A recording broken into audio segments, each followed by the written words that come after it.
Здравствуйте, с вами проект «Крупным планом». Проходит лето, жаркая пора для работников службы спасения. О том, при каких обстоятельствах чаще всего теряются люди и как себя вести, если оказался в экстренной ситуации, поговорим с заместителем начальника аэромобильного подразделения службы спасения Якутии Павлом Алексеевым. Павел Владимирович, здравствуйте. Здравствуйте. Павел Владимирович, давайте начнем наш разговор со статистики. Сколько людей пропали в Якутии с начала года? Пока в районе 38 человек где-то так вот пропало. Из них, допустим, 30 найдено, а 8 как бы их еще нет. Если пропавшие считаются. Сейчас только полгода. Сейчас только все начинается. К концу года посмотрим, что будет. С предыдущими годами. Как бы, но убывание чуть идет, но все равно есть работа. А при каких обстоятельствах чаще всего теряются люди? Приезжают на свою местность, где они росли, сами себя более переоценивают, что это наше место, мы здесь всегда все время ходили, ягоды собирали, грибы собирали и теряются. Бывает такое, что не знающие местность приезжают люди, а там ни троп, ни дорог. Бывает такое, что ходят за грибами, за собой там метки не оставляют, ничего не оставляют, тоже вглубь и ходят. Банально все это может быть, из-за простого можно потеряться. Даже возле машины ходя можно потеряться. Павел Владимирович, а сейчас вот в поисках пропавших людей помогают новые технологии. Бывают случаи, когда они совершенно бесполезны, и вам приходится надеяться только на свое чутье и опыт? Новые технологии у нас есть. Некоторые технологии дорабатываем. Спецсигналы, маяки. В данный момент находится дрон, квадрокоптер. У нас есть кинологическая служба. Но все равно мы работаем старым, добрым методом. Методом расчесывания леса. Соответственно, по карте. Квадрат за квадратом. А вот насколько я знаю, спасателям во время поисков не выдают какого-либо оружия. Вот что следует сделать, если вам на пути, допустим, встретился голодный зверь?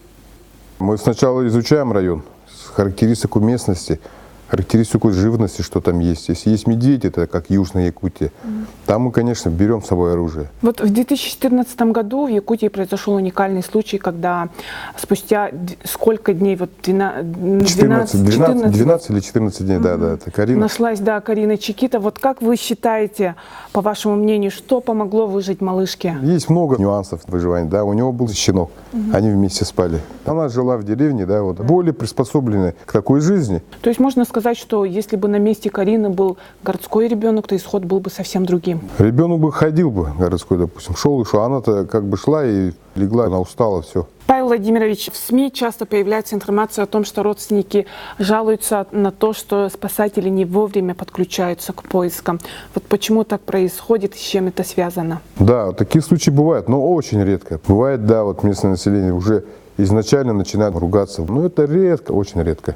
Они радуются, что мы приезжаем, хоть кто-то приехал нам помогать. Они еще могут злиться из-за того, что мы слишком поздно реагируем на эту работу, соответственно. Потому что, во-первых, мы в городе Якутске. У меня, допустим, в штате 40 спасателей в городе. У нас есть филиалы. В Нейрюнгре есть филиал 5 человек. В Тамоте есть 5 человек. В Верхневилюйске есть. В Нюрбе есть. Южная Якутия и вот Вилюйская группа улусов, они нам, допустим, облегчают работу. То есть, если у них потерялись, они работают. А у нас остается центр Якутии, север Якутии, еще на севере забыл, да, Среднеколымский отряд. Кстати, они очень хорошо работают. А у нас остается вот городская территория и Зареченская. Да, чуть ли до Дня Микена, вот наша территория. Пока мы собираем информацию, местное население должно сами, своими силами поднять население. И пока мы едем, они должны начинать первые работы, пока свежие. Они все думают, вот МЧС, у вас все есть. Да, у нас техника есть, но нет моста, допустим, своего парома-то у нас тоже нету. Мы на воздухе, вот по вертолетам летим только в те места, где техника не доходит. Это бывает Жиганский район, там Оленек, Кебяйский район. Но это очень-очень сложно, конечно, там. Наших забросят туда, отрабатываем, находим, допустим, или кого-то нашли, что-то сделали. А потом вопрос возникает, как бы их вернуть обратно. В редких случаях, когда начинают у нас там кляу записать. Павел Владимирович, дайте, пожалуйста, совет, как спасатель с многолетним опытом, что делать человеку, если он оказался в экстренной ситуации, и как не оказаться в этой ситуации? Перед тем, как поехать куда-то, вы должны сказать кому-то, что едет туда-то. Я еду на Вилюйский тракт такой-то километр. Все. Это раз. Во-вторых, сейчас технологии аэросвязи, сейчас связи везде.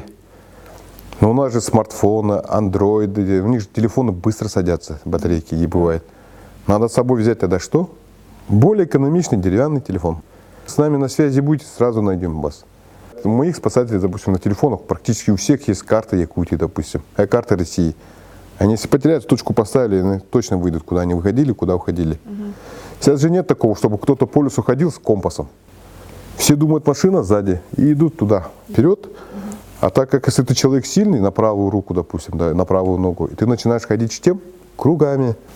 Зимой особенно, вот когда зимой люди теряются, мы их ищем по следам, и смотришь на следы, то вот так пошел, так пошел, так пошел, и опять на следы нарвался, он счастливый, по-моему, и опять же на свой след же.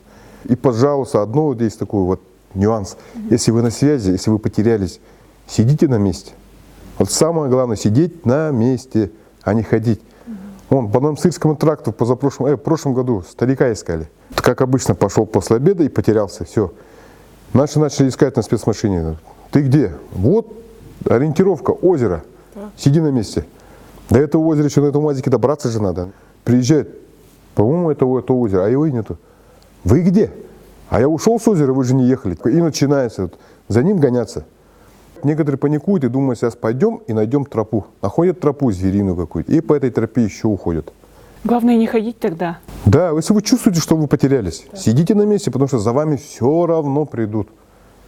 И, соответственно, с собой имейте спички, допустим, те же, зажигалку, там, если вы даже не курите, с собой таскайте всегда, если в лес едете.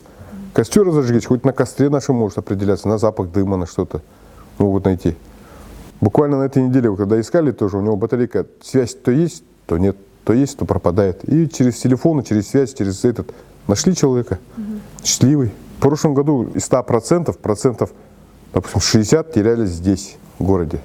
Это Намсырский тракт, Маганский тракт, Вилюйский, Покровский.